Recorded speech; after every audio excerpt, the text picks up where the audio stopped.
Assalamualaikum warahmatullahi wabarakatuh. Puji syukur kita panjatkan kehadirat Allah Subhanahu wa Ta'ala, karena atas rahmat dan karunia-Nya kita masih diberikan kesehatan sehingga dapat melaksanakan berbagai aktivitas dengan baik. Perkenalkan, nama saya Putri Nurul Jayanti dari kelas 1251C. Pada kesempatan kali ini, saya akan memaparkan mengenai permasalahan akhlak dalam berbangsa dan bernegara, serta akhlak terhadap lingkungan, beserta nilai krisis, solusi, dan refleksi yang dapat kita terapkan dalam kehidupan sehari-hari. Di era digital saat ini, perkembangan teknologi telah memberikan banyak manfaat bagi kehidupan manusia.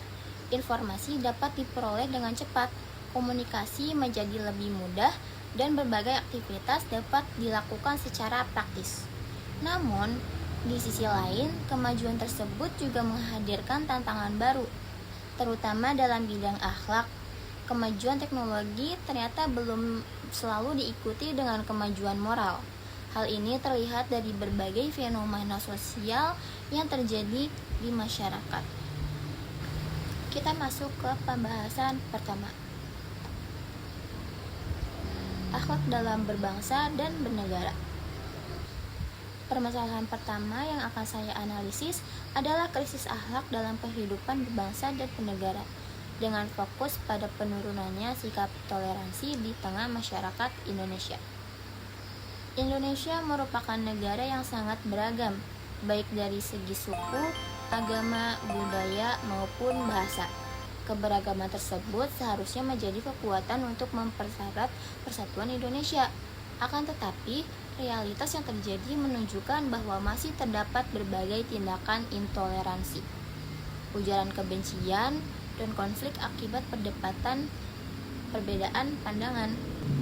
Fenomena ini semakin terlihat di media sosial.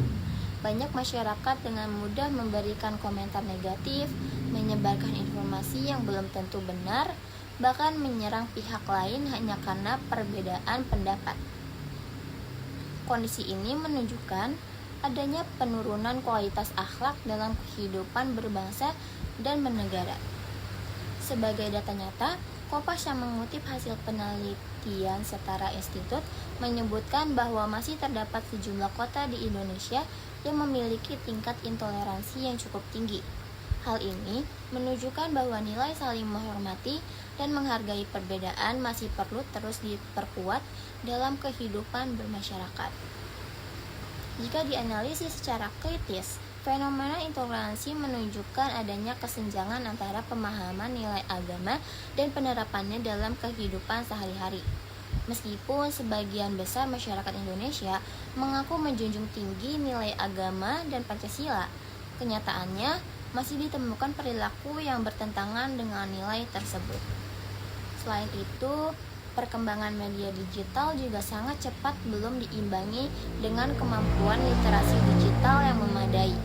Banyak masyarakat yang lebih mudah mempercayai informasi yang sesuai dengan pendapat pribadinya tanpa melakukan reservasi terhadap berita tersebut.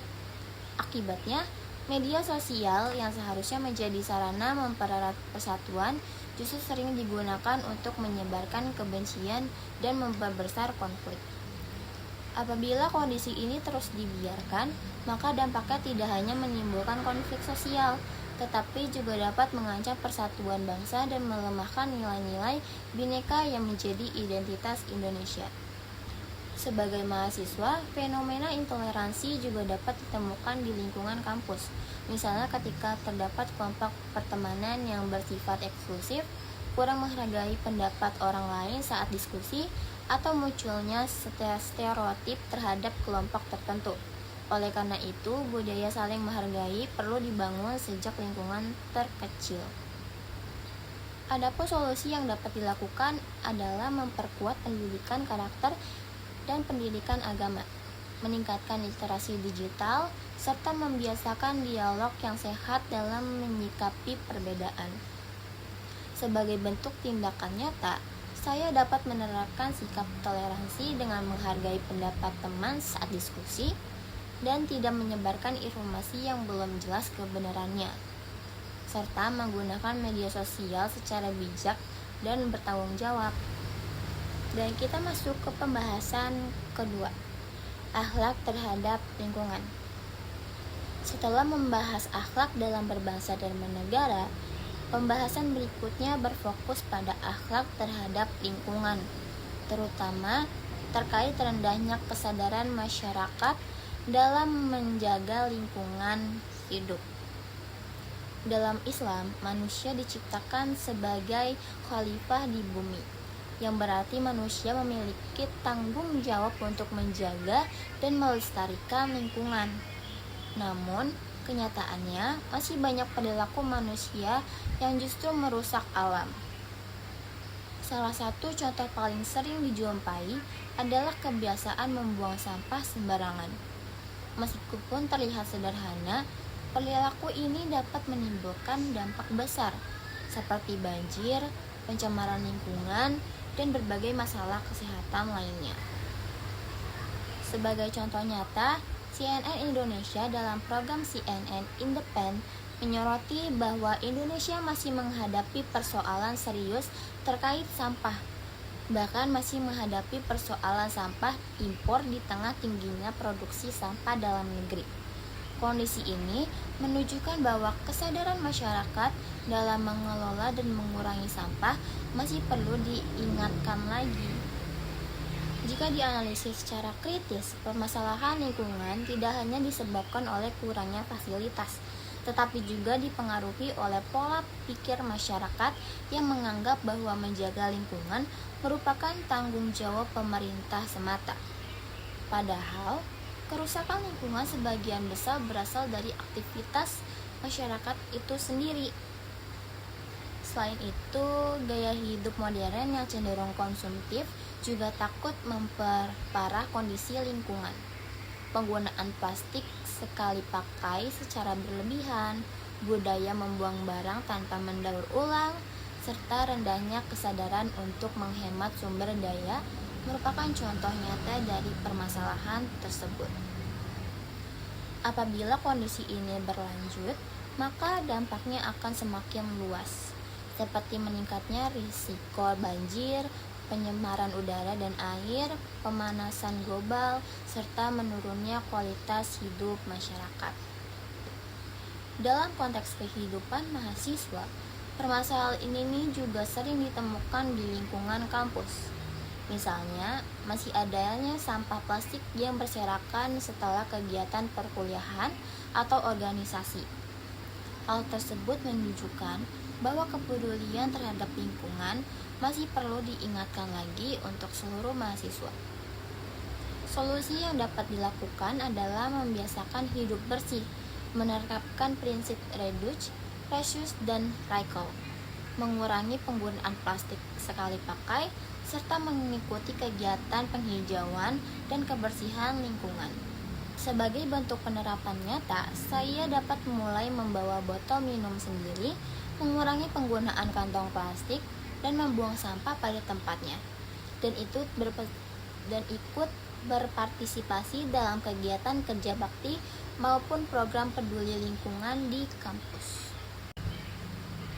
Nah, setelah menganalisis kedua permasalahan tersebut, terdapat beberapa refleksi penting yang dapat kita ambil sebagai generasi muda. Dari kedua permasalahan tersebut, saya menyadari bahwa kemajuan suatu bangsa tidak hanya diukur dari perkembangan teknologi dan ekonomi, tetapi juga ditentukan oleh kualitas akhlak masyarakat itu sendiri. Akhlak yang baik tidak cukup hanya dipelajari dalam kelas, tetapi harus diwujudkan juga dalam tindakan nyata. Sebagai mahasiswa dan generasi muda, saya memiliki tanggung jawab untuk menjaga teladan dalam bersikap toleran dan menjaga persatuan, serta melestarikan lingkungan. Saya juga menyadari bahwa perubahan sosial tidak akan terjadi apabila setiap individu hanya menuntut orang lain untuk berubah tanpa memulai dari dirinya sendiri. Oleh karena itu, saya berkomitmen untuk mulai melakukan perubahan dari hal-hal sederhana, seperti menghargai perbedaan, menggunakan media sosial secara bijak, menjaga kebersihan lingkungan, serta mengajak orang lain untuk melakukan hal yang sama. Dengan demikian, diharapkan dapat tercipta masyarakat yang harmonis, bangsa yang kuat, dan lingkungan yang bersih, serta berkelanjutan. Sekian pemaparan dari saya. Terima kasih atas perhatian yang diberikan. Wassalamualaikum warahmatullahi wabarakatuh.